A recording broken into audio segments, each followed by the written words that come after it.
এই যে নারায়ণগঞ্জের কিছু ছেলে পেলে ডক্টর ইউনূস সাহেবকে ক্ষমতার চেয়ারে রাখার জন্য ওরা একটা ব্যানার নিয়ে রাস্তায় নামছে, মার্চ ফর ডক্টর ইউনূস।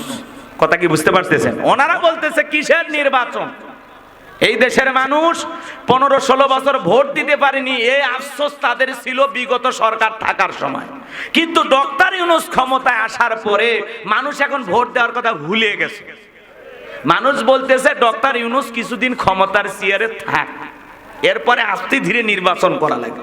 ওই ছেলেগুলো, তরুণ যুবকেরা নারায়ণগঞ্জের, ওরা বলতেছে এই দেশে আমাদের এলাকায় এমন নেতা ছিল যে বলে আমি রাত 2টায় ডাক দিলে 2 লাখ মানুষ পাওয়া যাবে, সেই মানুষের গিরিল বাঁচানোর জন্য 2 জন লোক খুঁজে পাওয়া যায়নি। কথা কোন ঠিক কিনা? এই জন্য বড় বড় কথা যারা বলতো ওরা আছে সব পালিয়ে গেছে। কথা বলেন ঠিক কিনা? তা আমার ভাইয়েরা, এই তরুণ যুবকেরা তারা একটা ব্যানার নিয়ে মাঠে নেমেছেন, মার্চ ফর ডক্টর ইউনূস। তারা বলতেছে আমরা ডক্টর ইউনূসকে আরো কিছুদিন বাংলাদেশের প্রধান উপদেষ্টা হিসেবে দেখতে চাই, কারণ উনি ক্ষমতার চেয়ারে বসার পরে সারা দেশ থেকে সমস্ত মানুষ আলহামদুলিল্লাহ আনন্দে আত্মহারায় বলতেছে যে না, এই মানুষটা যা করতেছে এই দেশের কল্যাণে করতেছে। কথা বলেন ঠিক কিনা? তাহলে এই দেশের তরুণেরা বিগত 16 বছরে যে জুলুম অত্যাচার করেছিল সেই স্বৈরাচারকে যদি বিদায় করে দিতে পারে, সেই ক্ষমতা যদি যুবকদের থাকে, সেই যুবকেরা আবার আন্দোলন করে বলতেছে ডক্টর ইউনূসকে আমরা আরো কিছুদিন ক্ষমতায় রাখতে চাই, প্রয়োজনে আবার আন্দোলন করব, রক্ত দেব, এরপরেও ডক্টর ইউনূসকে কিছুদিন আমরা রাখবই। তাহলে যুবকেরা যদি চায়, বলেন পারবে কিনা? ওরাই তো খেলা দেখাইছে। কথা কন না কে? তাহলে ওরা যদি জেগে ওঠে, এই নারায়ণগঞ্জের যুবকেরা আবার বলতেছে আমরা প্রথম আন্দোলন শুরু করেছি মার্চ ফর ডক্টর ইউনূস, আশা করি বাংলাদেশের বাকি জেলা থেকেও আন্দোলন শুরু হবে।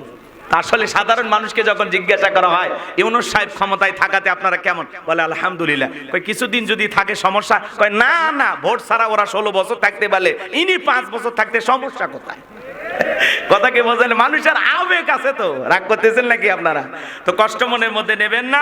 তো যাই হোক, আমি যে কথা বলতে চাচ্ছিলাম, উনি এই বাংলাদেশের হাল ধরার কারণে বাংলাদেশ বিপদে পড়েছে, ডক্টর ইউনূস এসে হাল ধরেছে। আমরা যেমন বিপদে পড়লে, দুঃখে দিশাহারা হয়ে গেলে দোয়া পড়িলা। কথা কন না কেন? দোয়া আছে না? কি পড়ি? কি দোয়া? কথা কন, লা ইলাহা ইল্লা আনতা সুবহানাকা ইন্নী কুনতু মিনাজ জালিমিন। আমরা পড়ি, বিপদে বললে পড়ি, কারণ ইউনূস আলাইহিস সালাম এই দোয়া পড়েছিলেন মাছের পেটে। কথা কোন ঠিক কিনা? সেই দোয়াটা পড়লে অনেক বিপদ আল্লাহ দূর করে দেয়, এটা আল্লাহর ফয়সালা। কথা কোন ঠিক কিনা? তো বাংলাদেশ বিপদে পড়েছে ডক্টর ইউনূসের হাল ধরার কারণে আলহামদুলিল্লাহ দেশের অনেক মানুষ স্বস্তিতে আছে। পৃথিবীর বড় বড় লিডারেরা তাকে দেখে সালাম দেয়, ধন্যবাদ জানায়।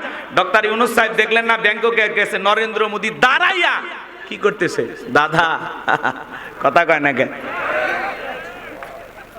এটাই ডক্টর ইউনূসের পাওয়ার। কথা বলেন ঠিক কিনা? পুরো পৃথিবী তাকে সম্মান করে। এই জন্য ভাইয়েরা আমার, আমরা বলতেছি একটু দেশের পরিবেশ স্বাভাবিক হোক, আগামীতে যারাই হোক এই দেশের নেতা আমরা একটু এরকম ভালো মানুষ সমাজের নেতা হিসেবে দেখতে চাই। কথা বলেন ঠিক কিনা? যারা দেশের সাথে কাজ করবে। এই মানুষটা কত দেশপ্রেমিক, কিছু কথা বলতে গিয়ে এদেশের 4 কোটি মানুষ 100 টাকা দিয়া প্রত্যেক দিন তাদের যায়, মাত্র 100 টাকা দিয়ে যারা জীবন ধারণ করেন। এই গরিব দুঃখী মানুষের কথা বলতে গিয়ে ফুফিয়ে ফুফিয়ে কান্না করেছেন ডক্টর ইউনূস সাহেব। একটা মানুষের ভিতরে কতটা দেশপ্রেম থাকলে, দেশের মানুষের প্রতি কতটা ভালোবাসা থাকলে এভাবে ফুফিয়ে মিডিয়ার সামনে কান্না করতে পারে। আর ওনারা কান্না করতো স্বজন হারানোর ব্যথা। কথা কন নাকি আপনারা? কে কোন দিন মরছে, জন্মদিন আর মৃত্যু দিন নিয়ে ওনারা ব্যস্ত থাকতো। দেশের জনগণ মরলো না বাঁচলো এটা না তাদের মাথা ব্যথা ছিল না। আবু সাইদের রক্ত দেখে ওরা কাঁদতো না, ওরা কাঁদতো মেট্রো রেল দেখে। এই কথা কন না কেন? রাগ করতেছেন আপনারা?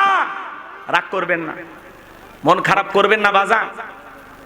মানুষের কষ্ট দেখে কান্না করা লাগবে। আজকে এই দেশের মানুষ, ওই যে দেখলেন না রাজশাহীর এক মানুষ ট্রেনের নিচে আইসা একটা বৃদ্ধ মানুষ ঝাঁপিয়ে পড়ে আত্মহত্যা করলো। মানুষ দেখবে আরে কি কষ্ট, কি কেন মারা গেল? আরে বাবা, ওই বৃদ্ধ মানুষের যতই কষ্ট হোক এভাবে কেন মারা গেল? দুনিয়া থেকে আইন আদালত নাই, দুনিয়া থেকে আর মানুষ নাই। তার মানে এই কথাগুলোর দ্বারা আমি কি বলতে বোঝাতে চাচ্ছিলাম আপনাদেরকে, যেটা বলতে চাই যে এই সমাজে হাজারো সমস্যা থাকবে, সমস্যা মোকাবেলা করেই আপনাকে টিকে থাকতে হবে। কথা বলেন ঠিক কি না? আপনার 60-70 বছরের জিন্দেগি চলে গেল, আর 5-7 বছর হয়তো বা আল্লাহ হায়াত দিলে বেঁচে থাকবেন, সেই জীবনটা কি শেষ সময় এসে নষ্ট করা যাবে? আত্মহত্যা করা যাবে? এই বৃদ্ধ মানুষকে নিয়ে অনেকে অনেক কথা বলতেছেন যে যার ছেলেরা খাওয়াইতো না, পড়াইতো না, বিভিন্ন ভাবে কষ্ট পাওয়ার কারণে এই লোকটা আত্মহত্যা করেছে। তো আমি বলতে চাচ্ছি যে এই বেটা ভিডিও করতেছে, ওই বেটা কি করছে? কথা কন না কেন? মানুষের কষ্ট দেখে মানুষ কি করে? ভিডিও করে, বাঁচাইতে যায় না। কথা কন না কেন? রাগ করতেছেন আপনারা, রাগ করতেছেন। তো এই দেশে আজব কিছু ঘটনা ঘটে, যেগুলো ঘটে মানুষ শুধু ভিডিও করার ধান্দা থাকে, যে এটার ভিডিও করলে ভাইরাল হয়ে যাবে, কিন্তু মানুষ বিপদে পাশে দাঁড়ায় না। কথা বলেন ঠিক কি না? কেউ এসে অস্ত্র দিয়ে মারতেছে, লাঠি দিয়ে মারতেছে, লাঠি ধরতে দেখিনি, কিন্তু ক্যামেরাতে ভিডিও করতে দেখেছি। কথা বলেন ঠিক কি না? এই হলো মানুষের মনুষ্যত্ববোধ। আমরা বলতে চাই আপনার আমার চিন্তা ভাবনা পরিবর্তন করতে হবে, যেখানে অন্যায় সেখানে প্রতিবাদ করতে হবে। কথা বলেন ঠিক কি না? আর আগামীতে এই সমাজের নেতৃত্ব দেবে সৎ, যোগ্য, ভালো মানুষেরা, দেশপ্রেমিক মানুষ। কথা বলেন ঠিক কি না? এর আগেও আমরা যখন মাহফিলে কথা বলার জন্য যাইতাম, 5-7 মাস আগেও, যেখানে আমরা মাহফিলে কথা বলার জন্য যাইতাম, আমাদেরকে বলতে, হুজুর সাবধানে কথা বলবেন, ভুলে যাবেন না এলাকা কার। এলাকায় মোটামুটি আমরাই সব, আমরাই ওয়াজ যা করবেন করবেন, খবরদার নেত্রীর বিরুদ্ধে যেন কোনো কথা না হয়। এখন কি আর ওই নেত্রী দরদি আছে ভাই? টর্চ লাইট মেরে চেহারা খুঁজে পাওয়া যাচ্ছে না। কথা বলেন ঠিক কি না? এই জন্য মনে রাখবেন, জুলুম কখনো চিরস্থায়ী হতে পারে। যৌবনের জোর আর ক্ষমতার জোর দুইটাই চিরকাল থাকে না, দুইটারই উত্থান পতন আছে। কথা বলেন না কেন? ইন্নাল্লাহা লা ইয়াহদিল কওমাজ জালিমিন, যারা জালেম আল্লাহ তাদেরকে পছন্দ করে না, আল্লাহ জালেমদেরকে ভালোবাসে না। কথা বলে ঠিক কি না? জালেমদের শেষ পরিণতি হলো পরাজয়, আর মাজলুমদের শেষ পরিণতি হলো বিজয়। শেষ বিজয়ের হাসি মুসলমানেরা হাসবে, বিজয়ের মালা মুসলমানদের গলায় আল্লাহ পরিয়ে দেবে। কথা বলেন ঠিক কি না? কিন্তু একটু সবর করা লাগবে, ধৈর্য ধারণ করা লাগবে। আমরা অস্থির হয়ে গেছিলাম এই বুঝি মৃত্যু পর্যন্ত। আরে ভাই, কখন মালিক খেলা ঘুরে দিবে তার সময় লাগবে। তো এই জন্য হা হুতাশ করা যাবে না, একটু অপেক্ষা করেন। যারা জুলুম করেছিল আজকে তারা পরাজিত, আর যাদের উপরে জুলুম করেছিল আজকে তাদেরকে বিজয় দিয়েছেন কে? এই সুন্দর দিন পাওয়াতে খুশি না বেজার? কিন্তু এই সুন্দর দিন পাওয়ার পরে আপনি যদি উল্টো আবার মানুষের উপরে জুলুম করেন, তাহলে আপনিও জালেম। কথা কয় না কে? কিছু জায়গায় আছে না, 2-4 জন জুলুম করা শুরু করছে। কোন দলের আমার বলার দরকার নাই, কিন্তু খালি অনুরোধের ভাষায় বলবো, ভাই ওই 15 বছরের ইতিহাস ভুলে যায় না। কথা বলে না কেন? এই জন্য দয়া করে নতুন করে এই দেশে আবার টেন্ডারবাজি, তাজাবাজি, খুন, ধর্ষণ এগুলো আমরা দেখতে চাই না। কথা বলেন ঠিক কি না? রক্ত অনেক দিয়েছি, প্রয়োজন যদি হয় আবারও রক্ত দেব, কিন্তু জালেম মুক্ত বাংলাদেশ করব। কথা বলে ঠিক কি না? এই দেশে আর জুলুম চলবে, চাঁদাবাজি চলবে, টেন্ডারবাজি চলবে, খুন ধর্ষণ চলবে। মাঝে মাঝে এখনো বিভিন্ন জায়গায় খুন হচ্ছে, ধর্ষণ হচ্ছে। কারা করতেছে এটা জাতি জানে না। কথা বলেন না কেন? এজন্য আমরা সতর্ক করে দিতে চাই, সাবধান করে দিতে চাই, ভাই আল্লাহর হস্তে সবাই থেমে যান। আমরা একটা শান্তির বাংলাদেশ চাই, মারামারি, কাটাকাটি, হানাহানি, ফিতনা, ফাসাদ এগুলো দেখতে চাই না। আমরা একটা সুন্দর বাংলাদেশ চাই। আর কত রক্ত দিব? 52 সালে রক্ত দিয়েছে, 71-এ রক্ত দিয়েছে, 24-এ রক্ত দিয়েছে, আবারও যদি রক্ত দিতে হয় তাহলে তো সমস্যা। কথা বলেন না কেন? এই জন্য আল্লাহ যেন আমাদের সবাইকে, মাজলুম হয়ে আল্লাহ আমাদেরকে সাহায্য করেছেন, আমরা কখনো জালেমের ভূমিকা পালন করব না ইনশাআল্লাহ। আমরা মানুষকে শান্তি দেব, সুন্দরভাবে একটা বাংলাদেশ গঠন করার চেষ্টা করব। আল্লাহ যেন এই বাংলাদেশের শান্তি ফেরায় দেয়। একটু জোরে বলেন আমিন। সকল দলের নেতা কর্মী সহ এদেশের সকল মানুষকে আল্লাহ যেন সঠিক বুঝ এবং সঠিক রাস্তা দেখে এই জমিনে চলার তৌফিক দান করেন। একটু জোরে বলেন আমিন। আপনারা কি বিরক্ত হয়েছেন আমার কথায়? ছোট্ট একটি সূরা তেলাওয়াত করেছি, যেহেতু সময় কম আমি আপনাদের সামনে মূল আলোচনায় চলে যেতে চাই। কথা হবে আল্লাহর কোরআন থেকে। এই কোরআন থেকে কথা বললে কারো কোনো সমস্যা আছে বাজান? এই কোরআনের মধ্যে কোনো ভেজাল আছে? কোনো মিথ্যা আছে? কোনো ধোঁকা আছে? থাকবে কি করে? কিতাবটি নাজিল করেছেন কে? আল্লাহ রাব্বুল আলামিন বলেন, যালিকাল কিতাবু লা রাইবা ফীহি।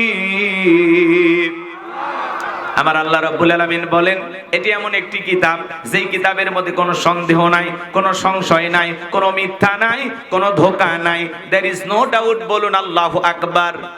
হুদাল্লিল মুত্তাকিন, মুত্তাকি বান্দাদের জন্য গাইডলাইন হিসাবে, পথ প্রদর্শক হিসাবে আসমান থেকে কিতাবটি নাজিল করেছেন কে? সেই কিতাবের আলোচনা শুনলে লাভ না লস? লাভটা কি আমার আল্লাহ জানায়া দিলেন, ওয়াইযা কুরিয়াল কুরআনু ফাসতামিউ লাহু ওয়া আনসিতু লাআল্লাকুম তুরহামুন।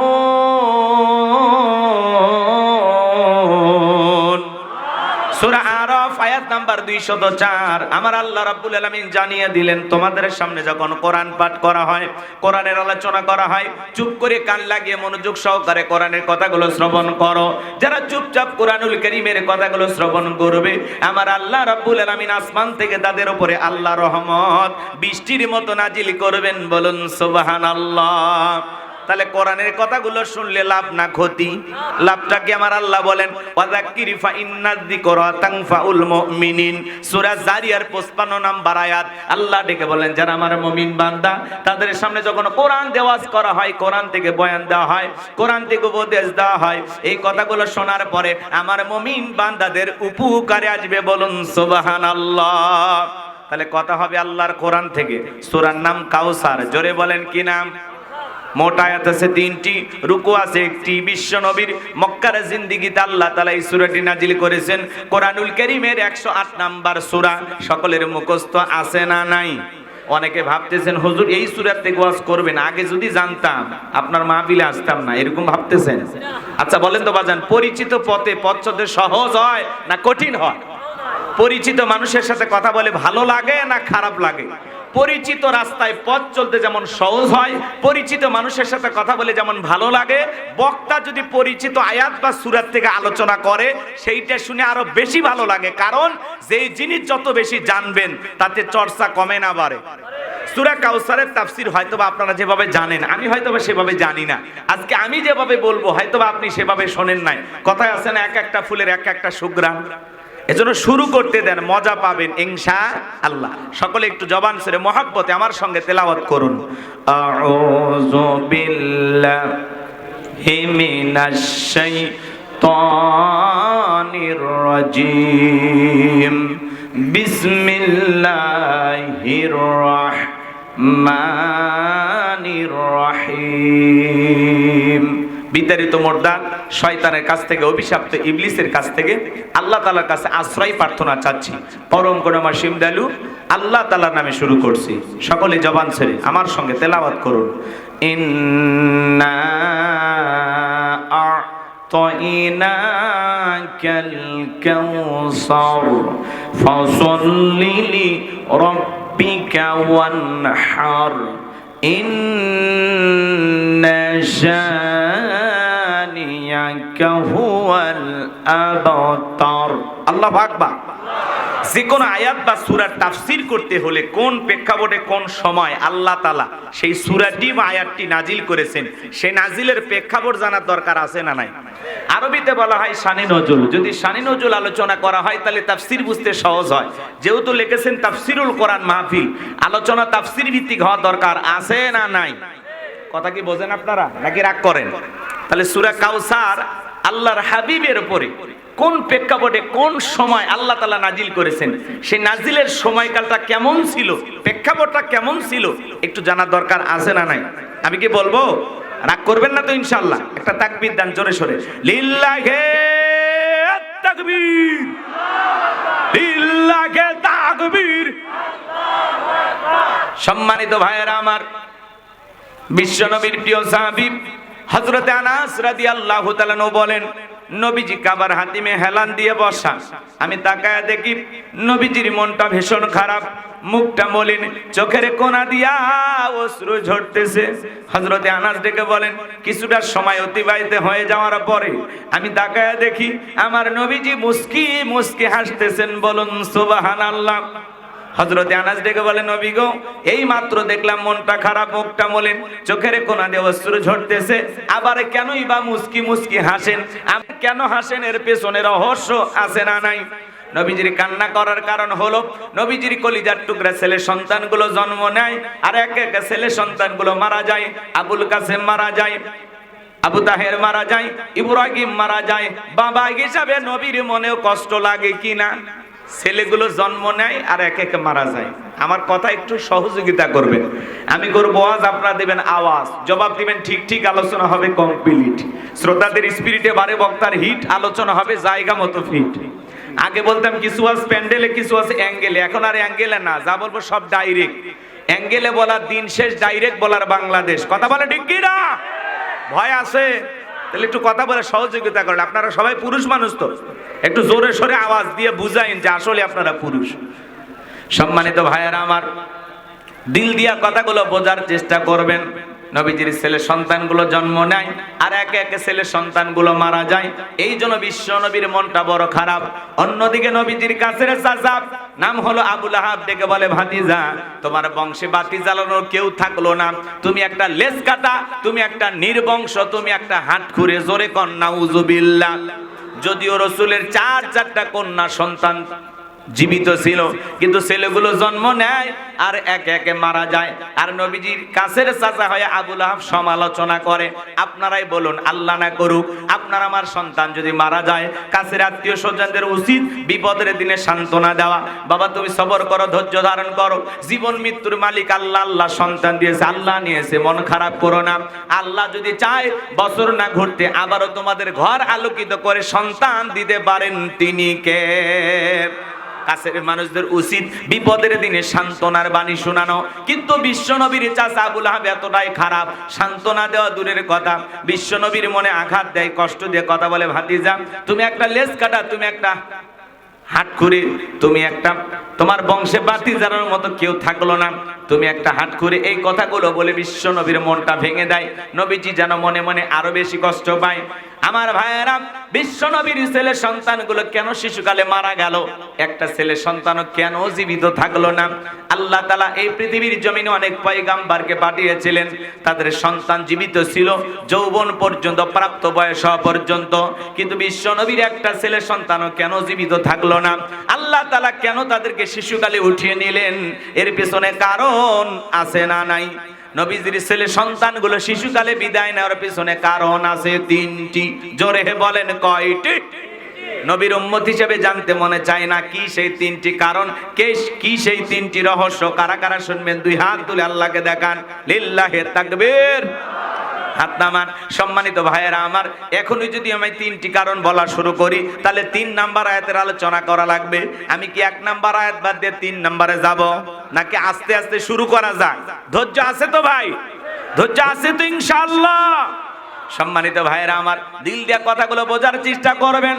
নবীজির সম্মান মর্যাদা কত আমরা অনেকে বুঝি না। এক জায়গায় ওয়াজ করলাম, ভাই বলেন তো আমাদের নবীর নাম কি? বলে হুজুর আব্দুল কাদের জেলানি। পীর সাহেবের নাম মুখস্থ আছে, কিন্তু নবীর নামটা বলতে পারেন, এমনও কপাল পোড়া আছে না নাই? ভালো করে দিল দিয়ে কথাগুলো বোঝার চেষ্টা করবেন। একে তো সন্তান হারানোর ব্যথা, কাফেরদের সমালোচনা, অন্যদিকে সাহাবায়ে কিরাম যারা ইসলাম ধর্ম গ্রহণ করে, কাফের বেঈমানরা তাদের উপর নির্যাতন ও জুলুমের স্টিম রোলার চালায়। এই যখন ইসলামের অবস্থা, একদিকে সন্তান হারানোর ব্যথা, কাফেরদের সমালোচনা, অন্যদিকে সাহাবায়ে কিরামদের উপর নির্যাতন ও জুলুম, এই যখন ইসলামের অবস্থা, ওই সময় নবীজির মনটা ভীষণ খারাপ।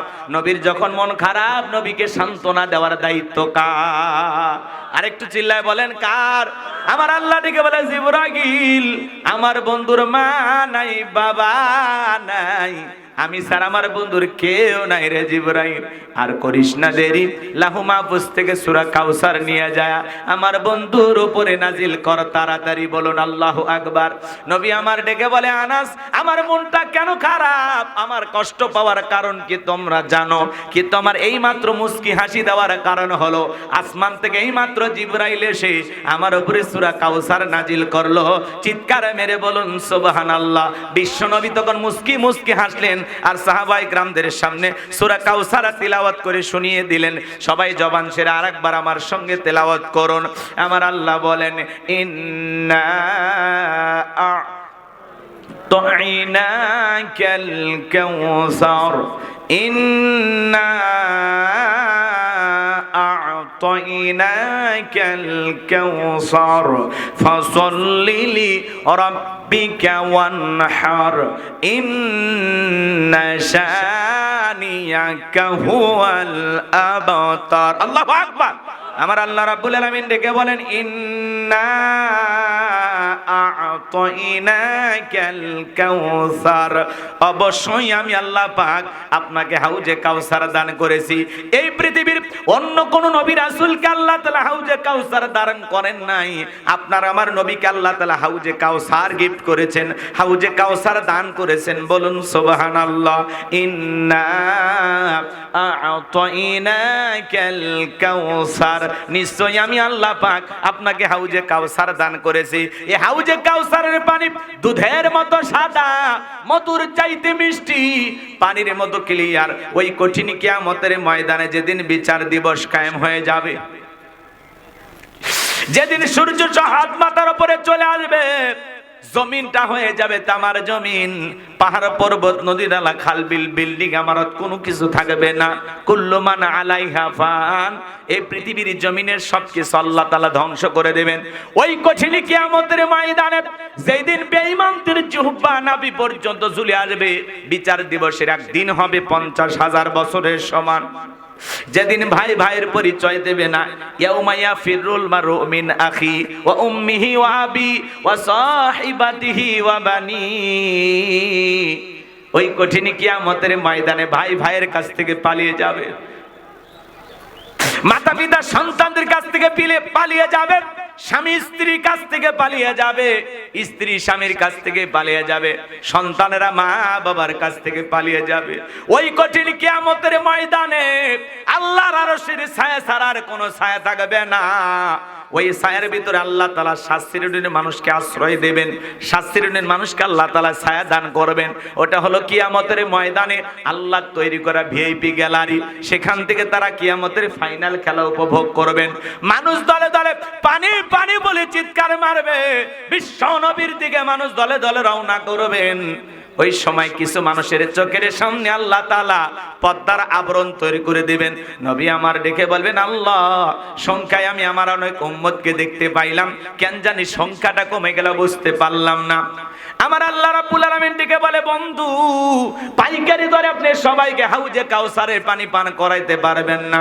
দুনিয়ার জীবনে 2টি অপরাধ করেছিল যারা, আজকে আপনার হাতে হাউজে কাউসারের পানি পাবে না তারা। জোরে বলেন কয়টি অপরাধ? একটু জোরে বলেন। সেই 2টি অপরাধ আপনার আমার ভিতরে থাকতে পারে কিনা একটু জানা দরকার আছে না নাই? গভীর মনোযোগ দিয়ে কথাগুলো শুনে যাবেন ভাইয়েরা আমার।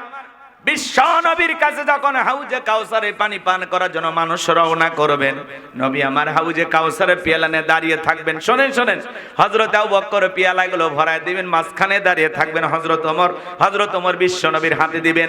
আর নবীজি খুঁজে খুঁজে তার আদরের উম্মতদেরকে কিয়ামতের ময়দানে হাউজে কাউসারের পানি পান করায় দিবেন।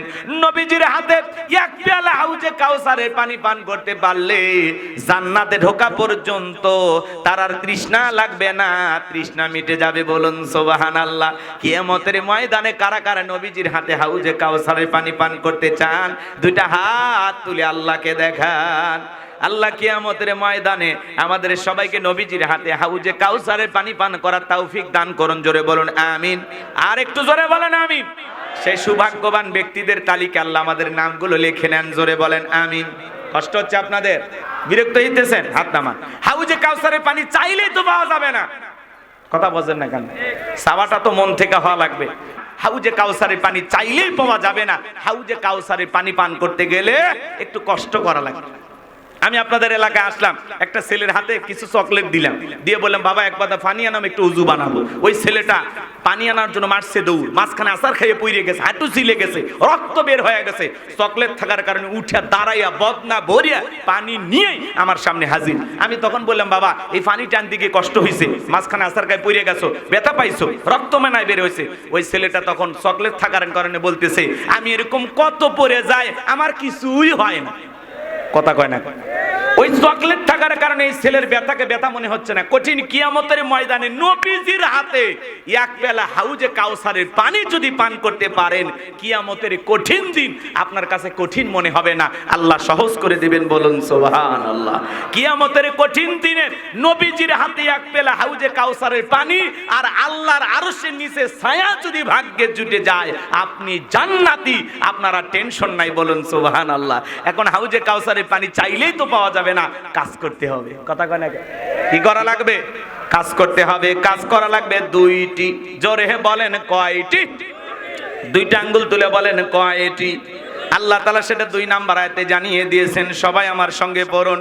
আমার আল্লাহ বলেন ফাসল্লিলি রাব্বিকা ওয়ানহার। বলেন ফাসল্লিলি রাব্বিকা ওয়ানহার। 1 নাম্বার হলো ফাসল্লিলি রাব্বিকা, রবের উদ্দেশ্যে সালাত নামাজ হবে একমাত্র কার জন্য? কুলিন্না সালাতি ওয়া নুসুকি ওয়া মাহইয়ায়া ওয়া মামাতি লিল্লাহি রাব্বিল আলামিন।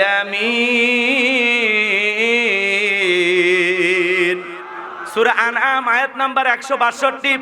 আল্লাহ রাব্বুল আলামিন জানিয়ে দিলেন, নবীজি আপনি বলুন, আমার নামাজ, আমার কুরবানি, আমার জীবন, আমার মরণ লিল্লাহি রাব্বিল আলামিন, আসমান জমিনের প্রতিপালকের জন্য। মুমিন জীবনের সব ইবাদত হবে একমাত্র কার জন্য? একটু জোরে বলেন কার জন্য? ফাসল্লি লিরাব্বিকা, রবের উদ্দেশ্যে সালাত নামাজ হবে একমাত্র রবের জন্য। কদ আফলাহাল মুমিনুন আল্লাযীনা হুম ফি সালাতিহিম খাশিউন। অবশ্যই মুমিনেরা সফল যারা নিজেদের সালাত বিনয়ের সহিত, নম্রতার সহিত আল্লাহর ভয় নিয়ে আদায় করে। তাহলে আপনি আমি যখন সালাত আদায় করব, ভয় থাকতে হবে কার? তাহলে নামাজ নামাজের মতো আদায় করা লাগবে। আমার আল্লাহ বলেন ফালিয়াবুদু রাব্বা হাযাল বাইত আল্লাযী আত'আমাহুম মিন জু' ওয়া আমানাহুম মিন খাউফ। আমার আল্লাহ রাব্বুল আলামিন বলেন, এই ঘরের মালিকের ইবাদত করো। ইবাদত যদি ইবাদতের মতো হয়, বান্দা নামাজ যদি নামাজের মতো আদায় করতে পারো, আমি আল্লাহ তাআলা 2টা জিনিস তোমাদেরকে দেব। যে বান্দা 5 ওয়াক্ত সালাতে মাথা নত করে আমি আল্লাহকে সিজদা দেবে, ওই বান্দাকে আমি আল্লাহ 2টা জিনিস দেব। 1 নাম্বার হলো তার রিজিকের টেনশন করা লাগবে না, আমি আল্লাহ তার রিজিকের ব্যবস্থা করব। যে বান্দা 5 ওয়াক্ত সালাতে মাথা নত করে আল্লাহকে সিজদা দেবে, ওই বান্দার জন্য রিজিকের ব্যবস্থা করবেন কে? আল্লাহ। আপনাদের এলাকায় একটা প্রাণী বের হয় রাত 1টা 2টার দিকে, গভীর রাতে কুহু কইয়া চিল্লায়। শিয়াল পণ্ডিত নাম শোনেননি? বলেন ওর নামে তারাস বাজারে কি ব্যাংকের অ্যাকাউন্টে টাকা জমা আছে? আজান হয়ে গেছে? ঠিক আছে, আচ্ছা ঠিক আছে। জি জি, এদিকে খেয়াল করেন, ওটা বাসা করবেন না। এই ছেলেবেলা ওযু নাই বাবা, শোনেন, থামেন, কষ্ট হচ্ছে আপনাদের। আগামীকাল এদিক শোনেন, আগামীকাল এই মসজিদটা কি হবে? কথা কনে ভিত্তি স্থাপন করা হবে। এই জন্য 10-এর লাঠি 1-এর বোঝা। যদি মনে করেন আপনারা একটু সহযোগিতা করবেন, একটু সহযোগিতার হাত বাড়ানোর দরকার আছে না? আমরা এই জায়গায় জামাতের সহিত নামাজ পড়বো ইনশাল্লাহ। ভাই বসেন। আমি আলোচনাটা শেষ করতে গেলে আরো কমপক্ষে আধা ঘন্টার মতো লাগবে, কিন্তু এত সময় তো আমাদের হাতে হয়তোবা হবে না, আর হয়তোবা সুযোগ নাও পেতে পারে। শেষ কথাটা বলে দিয়ে যায়, শোনেন, বসেন। ফাসল্লি লিরাব্বিকা ওয়ানহার, রবের উদ্দেশ্যে সালাত। তাহলে নামাজের মতো আদায় করলে আল্লাহ 1 নাম্বার কি দিবেন? রিজিকের ব্যবস্থা করবেন। রিজিক নিয়ে তো আমাদের পেরেশানি, টেনশন। কথা বলেন না কেন? আল্লাহ যদি একটা পাখিকে খাওয়ায়, পৃথিবীর এত মাকলুককে খাওয়াইতে পারে, আমরা হলাম আশরাফুল মাকলুকাত, আল্লাহকে আমাদের না খাওয়ায় রাখবে? তাহলে রিজিক দেবেন কে বলেন তো? আমার আল্লাহ রাব্বুল আলামিন বলেন ফাসল্লি রাব্বিকা ওয়ানহার। 1 নাম্বার হলো ফাসল্লি রাব্বিকা, রবের উদ্দেশ্যে সালাত নামাজ হবে একমাত্র কার জন্য? তাহলে নামাজের মতো আদায় করলে রিজিক দেবেন কে? জোরে বলেন কে? আল্লাহ যদি পাখিকে খাওয়ায়, পৃথিবীর এত মাকলুককে খাওয়ায়, আমরা আশরাফুল মাকলুকাত, আল্লাহকে আমাদেরকে না খাওয়ায় রাখবে? রিজিক দেওয়ার একমাত্র মালিক কে? ওয়ামা মিন দাব্বাতিন ফিল আরদি ইল্লা আলাল্লাহি রিজকুহা। সূরা হুদের ভিতরে আল্লাহ পাক জানিয়ে দিলেন এই পৃথিবীর এমন কোন বিচরণশীল প্রাণী নাই যার রিজেকের ব্যবস্থা আমি আল্লাহ আসমান থেকে করি না। ওই আটলান্টিক মহাসমুদ্রের ৩৩,০০০ ফিট গভীরতার পানির নিচে থাকা ছোট্ট একটা প্রাণী, তার রিজেকের ব্যবস্থাও আমি আল্লাহ আসমান থেকে করি। বলুন সুবহানাল্লাহ। তাহলে নামাজের মতো আদায় করলে ১ নাম্বার রিজেকের ব্যবস্থা করবেন তিনি কে? আর ২ নাম্বার ওয়া আমানাহুম মিন খাউফ, সকল ভয় থেকে নিরাপত্তা দিবেন তিনি কে? আমাদের ভয় আছে না নাই? আপনি বিকাশে দোকানদার ২ লাখ টাকা নিয়ে তারাস থেকে চৌবাড়ি আসবেন, মনে মনে ভাবতেছেন আল্লাহ রাত ৩টা বাজে টাকা নিয়ে বাড়ি পর্যন্ত যাইতে পারবো নাকি ছিনতাইকারী কবলে পড়ে টাকা যান ২টা হারাবো, ভয় আছে না নাই? মেয়েটা কলেজে গেল একা একা ফিরবে নাকি জামাই সাথীরা ফিরবে, ভয় আছে না নাই? মেয়েটা স্কুলে গেল ভালোভাবে ফিরবে নাকি কারো লালসার শিকার হবে, ভয় আছে না নাই? আজকে সমাজে চুরি ডাকাতি দুর্নীতির ভয় আছে না নাই? রাগ করতেছেন আপনারা? ৫৪ বছর হয়ে গেল স্বাধীনতার, আজ পর্যন্ত কোন নেতা চুরি বন্ধ করতে পারছে? এমন কোন রাত বাংলাদেশে যায়নি যে রাতে চুরি হয়নি, খুন হয়নি, ধর্ষণ হয়নি। কথা বলে না কেন? চুরি দুর্নীতি বন্ধ করতে হলে লাগবে কার আইন? মানুষের তৈরি করা আইন দিয়া, মানুষের তৈরি করা তন্ত্র মন্ত্র দিয়া চুরি বন্ধ করা যাবে? চুরি বন্ধ করতে হলে লাগবে কার আইন? আজ থেকে ১৫০০ বছর আগে আল্লাহ আইন দিয়েছেন ওয়াসসারিকু ওয়াসসারিকাতু ফাকতুউ আইদিয়াহুমা জাযাআম বিমা কাসাবা নাকালাম মিনাল্লাহ। সূরা মাইদার ৩৮ নম্বর আয়াতে আল্লাহ আইন দিয়েছেন ১৫০০ বছর আগে চোর পুরুষ হোক আর নারী হোক, আল্লাহর বিধান, আল্লাহর ফয়সালা, অপরাধ প্রমাণিত হলে চোরের হাত কেটে দাও।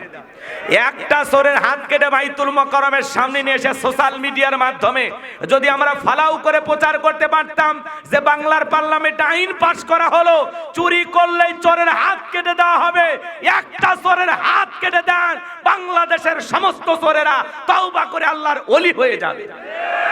কিন্তু কে শোনে কার কথা? আজও গেল না মনের ব্যথা। এখন উচিত কথা যদি কই পিঠের উপর দিয়া যাবি মই, এ আনন্দে কিছু লোক কিনে খাবে বগুড়ার স্পেশাল দই। যত দোষ নন্দ ঘোষ, সত্যটা বললে দোষ, করলে অন্যায়ের প্রতিবাদ, নামটা হবে তোমার মৌলবাদ, নামটা হবে তোমার জঙ্গিবাদ। কে শুনবে আপনার কথা যে আল্লাহর আইন চালু করতে হবে? কোন নেতা আল্লাহর আইন চালু করতে চায় না, কারণ আল্লাহর আইন চালু হয়ে গেলে বোতল খাওয়া হবে না, দুর্নীতি করা হবে না। কথা বলেন?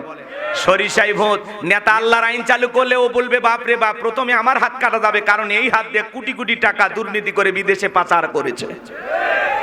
এই যে যারা ক্ষমতায় ছিল 11 লক্ষ কোটি টাকা দুর্নীতি করে বিদেশে পাচার করেছে। কথা বলেন ঠিক কি না?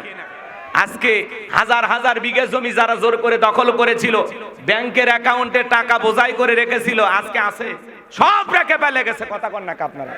আছে আছে, গ্যারেজে 5-10 কোটি টাকা গাড়িগুলো পড়ে আছে, এমপি মন্ত্রী নাই, সব ফেলে গেছে। কথা বলেন না কেন? মন্ত্রীরা সব কোথায় গেল? এমপিরা সব কোথায় গেল? কোথায় কাদের কাকা? ওদের সারা দেশটা এখন লাগে ফাঁকা ফাঁকা।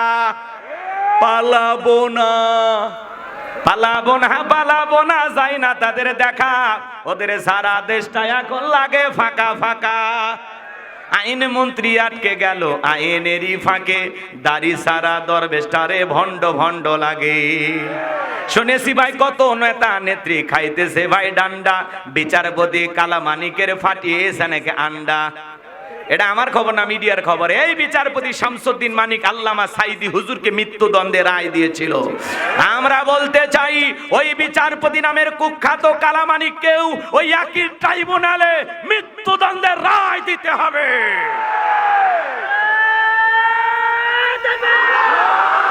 যারা এই সোনার মানুষটার বিরুদ্ধে মিথ্যা অপবাদ দিয়ে বিচারকের নামে যারা উল্টাপাল্টা বিচার করেছে, এই সমস্ত বিচারকদের বিচার হওয়া দরকার আছে না নাই? জোরে বলেন দরকার আছে না নাই? এই সেই বিচারপতি মানিক 116 জন আলেমের তালিকা করে দুদকের কাছে জমা দিয়েছিল। আমার মতো গাইবান্ধার ভাঙ্গা মানুষ, রোল নাম্বার ছিল 23, সিরিয়ালে আমার নাম্বার কত?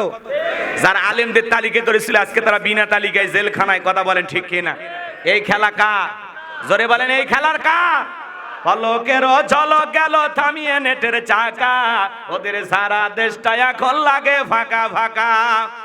কোথায় গেল সংসদেতে মমতাজের গান, কোথায় গেল হযরত বলা শামীম ওসমান। 70-80 রাকাত তাহাজ্জুদ পড়তো, বিরাট বড় আল্লাহর ওলি দাবি করত। 41 সাল পর্যন্ত টিকে থাকার স্বপ্ন দেখেছিল। 24 সালের 5 আগস্টে ভাগ্যে কি আছে আল্লাহর ওলিরা জানতো না। খেলাকার বলেন, রাগ করতেছেন আপনারা? তাহলে ফাসল্লি লিরাব্বিকা ওয়ানহার, রবির উদ্দেশ্যে সালাত আদায় করলে, রবির উদ্দেশ্যে নামাজ আদায় করলে, আর আল্লাহর বিধান দিয়া এই জমিনটা পরিচালনা করলে তাহলেই শান্তি, তাহলেই মুক্তি। লন্ডন আমেরিকার আইন দিয়া আর ভারতের পানি পড়া দিয়া এই বাংলাদেশের জমিনে শান্তি ফিরানো যাবে না। কথা বলেন ঠিক কিনা? এই জমিনে যদি শান্তি প্রতিষ্ঠিত করতে চান লাগবে কার আইন? আরো জোরে বলেন কার আইন? এই জমিনে আল্লাহর আইন চালু হোক। কারা কারা চান? দুই হাত তুলে আল্লাহকে দেখা। লিল্লাহি তাকবীর। আলা লাহুল খালকু ওয়াল আমরু, সৃষ্টি যার, আইন চলবে সে আল্লাহর। কথা বলেন ঠিক কিনা? আল্লাহর বিধানে শান্তি, আল্লাহর বিধানে মুক্তি। মানুষের তৈরি করা নিয়ম নীতি দিয়া 56,000 বর্গ মাইলের 56 ইঞ্চি মাটিতেও শান্তি প্রতিষ্ঠিত করা সম্ভব হবে না, হবে না। শান্তি প্রতিষ্ঠিত হবে সেই দিন আল্লাহর বিধান এই জমিনে চালু হবে যেই দিন। কথা ক্লিয়ার না ভেজাল আছে? তাহলে নামাজি হওয়া লাগবে। নামাজি হব তো ইনশাআল্লাহ। আর নামাজি হয়ে এই জমিনে কার আইন চালু করতে চায়? আল্লাহ যেন কবুল করেন। জোরে বলেন আমিন। তাহলে 5 ওয়াক্ত সালাত শুধু মসজিদটা সুন্দরে করলে হবে না, ওই মসজিদে গিয়ে 5 ওয়াক্ত সালাত নিয়মিত আদায় করব তো ইনশাআল্লাহ। আল্লাহ সবাইকে 5 ওয়াক্ত নামাজি বানায় দেন। জোরে বলেন আমিন। তাহলে হাউজে কাউসারে পানি পান করতে গেলে 2টি কাজ। 1 নাম্বার হলো ফাসল্লি লিরাব্বিকা, রবির উদ্দেশ্যে সালাত। আর 2 নাম্বার ওয়ানহার, রবির উদ্দেশ্যে কুরবানি। কুরবানি হবে কার জন্য? আরেকটু জোরে বলেন কার জন্য? রাগ করবেন না বাজান। ওয়ানহার মানে কুরবানি করা, নিজের আমিত্বকে কুরবানি করা, অহংকারকে কুরবানি করা, নিজের ভিতরে থাকা পশু সুলভ আচরণকে কুরবানি করা, নিজের জানমাল অর্থ সময় সব আল্লাহর জন্য কুরবানি করা। শহীদ আবু সাঈদের মতো মুগ্ধের মতো দেশের জন্য কুরবানি হওয়া। কুরবানি হওয়া মানে খালি গরু ছাগল জবাই করে না। আমরা 7 জন ভাগে একটা গরু কিনি, 4 জন দড়ি ধরে টানে, পিছন থেকে 3 জন ঠেলে। এমন গরু দুর্বল, বয়স্ক ভাতা ওয়াজিব। যেই গরুর উপরে বয়স্ক ভাতা ওয়াজিব, এমন গরু নিয়ে আসছে আর সব দেখা যায়। এমন গাবি জবাই করলে হবে তার সুররুন নাযিরিন, চমৎকার দেখতে হুষ্টপুষ্ট সুন্দর একটা গাবি জবাই করতে হবে। কথা বলেন ঠিক না? কুরবানির ওয়াজ আমি করব না, আপনাদের মসজিদের ইমাম সাহেব করবে। কথাকে বুঝাইতে পারলাম? রাগ করতেছেন আপনারা? যারা কুরবানি দেবেন 3টা জিনিস খেয়াল রাখবেন। 1 নাম্বার নিয়ত সহি। 1 নাম্বার কি? আর 2 নাম্বার টাকাটা হালাল হওয়া লাগবে, আপনার ইনকামটা বৈধ হওয়া লাগবে। আল্লাহ পবিত্র, তিনি পবিত্র বস্তুকে ভালোবাসেন। আর 3 নাম্বার ফাসল্লি লিরাব্বিকা ওয়ানহার, আগে নামাজ পড়ো তারপরে কুরবানি করো। তাহলে আল্লাহর জন্য কুরবানি করতে রাজি আছেন তো ইনশাআল্লাহ? আমাদের কুরবানি হবে কার জন্য? আর একটু জোরে বলেন কার জন্য? লিল্লাহি তাকবীর। আজকের মাহফিলের প্রধান আকর্ষণ, প্রধান মেহমান, প্রধান তাফসীর কারক আমাদের প্রিয় ভাই মুফতি আমির হামজা আমাদের মাঝে উপস্থিত। লিল্লাহি তাকবীর, লিল্লাহি তাকবীর। বাতিলের আতঙ্ক, মাজলুম আলেমে দ্বীন, জালেমেরা যাকে 3 বছর জেলখানায় বন্দী করে রেখেছিল। কথা বলেন ঠিক কিনা? তাতে আল্লাহ তার সম্মান কমাইছে না বাড়াইছে? জোরে বলেন। এই সন্ধ্যাবেলায় হাজার হাজার মানুষ এসেছেন তার কণ্ঠে কোরআনের তাফসীর শোনার জন্য। আমি আর কথা বাড়াতে চাচ্ছি না, এখানে শেষ করে দিচ্ছি। আমাদের ভাই